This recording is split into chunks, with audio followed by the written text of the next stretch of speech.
और जब प्रोफेट मोहम्मद जब मक्का में आए अपने पूरे सैनिकों के साथ, तो जिस मक्का वालों ने उनको अपमानित किया था, जिस मक्का वालों ने उनको पत्थर से मारा था, जिस मक्का वालों ने उनकी जान लेने की कोशिश की थी और उनकी तकलीफ के चलते उनको हिजरत करनी पड़ी थी, उस मक्का वालों को उन्होंने प्यार से जीता। और वो मक्का की जो फतह थी, ऐसी फतह थी जिसमें खून का एक कतरा भी नहीं बना। प्रोफेट मोहम्मद को जितना अपमानित किया गया था, प्रोफेट मोहम्मद की जिंदगी को जितनी तकलीफ दी गई थी, अगर वो चाहते तो जिस समय उन्होंने मक्का में प्रवेश किया, मक्का की फतह की, उस समय हजारों लोगों का कत्ल करा सकते थे, लेकिन एक भी खून का कतरा नहीं बहा और बड़े प्यार और मोहब्बत के साथ उन्होंने मक्का को फतह किया। इससे यह बात सामने आती है कि शांति और अमन इस्लाम का मकसद है। तलवार उठाई उन्होंने, तलवार इसलिए उठाई कि तलवार उठाने का उनको हुक्म था, मजबूरी थी तलवार उठाना, कि अगर तलवार नहीं उठाते तो मजहब का क्याम नहीं हो सकता।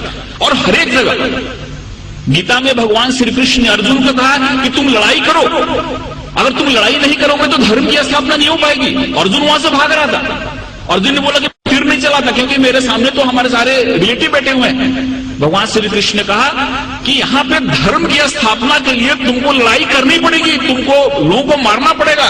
अगर तुमने लड़ाई नहीं की तो धर्म की स्थापना नहीं होगी। तो एक विशेष परिस्थिति में हमको लड़ाई करने की भी जरूरत होती है। वैसे प्रोफेट मोहम्मद ने अगर लड़ाई करने की बात की तो वहां पे की जहां पे लड़ाई करना मजबूरी था, और वहां पे अगर लड़ाई नहीं होती तो शांति की स्थापना नहीं होती। इसलिए ये बात हमारे सामने आती है कि सबसे बड़ी जो बात है कि इस्लाम जहां जहां उन्होंने उनको जहां जहां वो लोगों को मार सकते थे, जहां जहां खून खराबा हो सकता था, वहां पे उन्होंने खून खराबा नहीं होने दिया। कभी कभी उन्होंने अपने को खुद अपमानित भी हुए, जैसे कि बहुत लोगों को मालूम हुआ कि सुलह हुदैबिया जो एक करार हुआ, एक जो मायदा हुआ, उसमें बहुत सारे ऐसे टर्म थे जो टर्म उनको कबूल नहीं थे, इस्लाम के मानने वालों को, मुसलमानों को कबूल नहीं थे। लेकिन प्रोफेट मोहम्मद ने कहा कि अगर यह मायदा नहीं करता हूं तो बहुत बड़ा खून खराबा हो जाएगा और उस खून खराबे से बहुत लोग मारे जाएंगे। इसलिए चलो मेरा अपमान हुआ तो चलेगा, लेकिन शांति के लिए, अमन के लिए मैं करार करता हूं, जिससे बहुत बड़ी लड़ाई टल गई। ऐसे बहुत सारे उदाहरण हैं। एक बार एक यहूदी का जनाजा जा रहा था और प्रोफेट मोहम्मद अपने लोगों के साथ बैठे हुए थे। उन्होंने जब जनाजा देखा तो उठ के खड़े हो गए। उनके लोगों ने कहा कि ये तो मुसलमान का जनाजा नहीं, ये तो एक यहूदी का जनाजा है। तो मोहम्मद ने क्या, प्रोफेट मोहम्मद ने क्या यहूदी इंसान नहीं होता? ये सारी चीजें हमारे सामने आनी चाहिए। उस बूढ़ी औरत की कहानी मालूम है कि उसको ऐसा लगता था कि यहाँ पे इस्लाम बढ़ रहा है, मोहम्मद नाम का ऐसा शख्सियत है जो सबको इस्लाम में ले जा रहा है, इसलिए गांव छोड़ के जा रहे थे। उसके सर पे गठरी थी और गठरी उठ नहीं रही थी। एक नौजवान आया और बोला कि माता जी मैं आपकी मदद करूं, आप चलो अपनी गठरी में गांव के बाहर छोड़ देता हूं।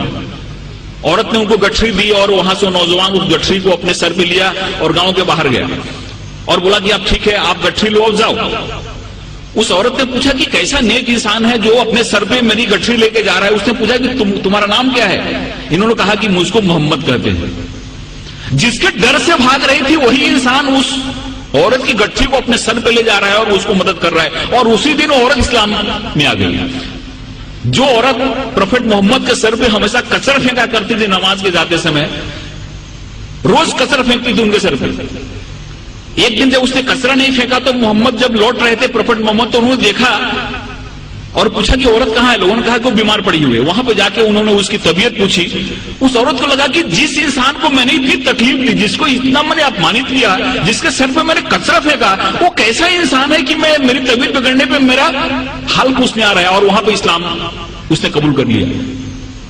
एक चीज लोगों के सामने आना चाहिए, ये जो तहम्मुल है, ये जो हमारी सहिष्णुता है, ये जो हमारा एक इंसानियत के प्रति प्रेम है, ये हदीस में और प्रोफेट मोहम्मद की जो सुन्नत है, ये जब हमारे लोगों के सामने आती है तो हमको समझ में आता है।